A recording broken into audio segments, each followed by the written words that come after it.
तलावांचं शहर आता काँक्रीटचं शहर होऊ लागलं असून पर्यावरणाला धक्का पोहोचतोय। त्यामुळे कावेसर तलावाचं काँक्रिटीकरण होऊ देणार नाही असं आमदार संजय केळकर यांनी ठणकावून सांगितलंय। हिरानंदानी परिसरातील नागरिक आणि पर्यावरणप्रेमींनी आज जनसेवकाचा जनसंवाद या कार्यक्रमात आमदार संजय केळकर यांची भेट घेतली। यावेळेला त्यांनी कावेसर तलावाला काँक्रिटीकरणापासून रोखण्याची मागणी केली।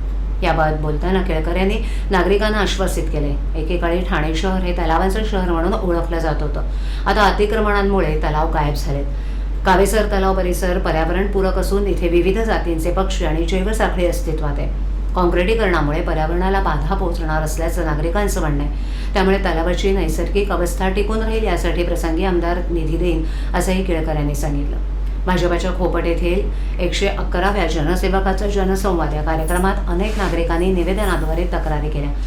ठाण्यात सुरू असलेला SIR प्रकल्प कौतुकास्पद असला तरी या प्रकल्पाच्या विकासकांच्या आडमुठेपणामुळे आजूबाजूच्या इमारतींना धोका निर्माण झालाय। याबाबत SRE अधिकाऱ्यांशी बोलून विकासकावर कारवाई करण्याची सूचना केल्याचं केळकर यांनी माध्यमांना सांगितलं। तलाव जो आहे तो अतिशय नैसर्गिक आहे। तिथे विविध प्रकारचे पक्षी त्या ठिकाणी येतात आणि अतिशय चांगल्या पद्धतीने पर्यावरणपूरक असं वातावरण त्या ठिकाणी आहे। ते तसंच राहावं याच्याकरता आणि ही मागणी घेऊन ती मंडळी आली होती।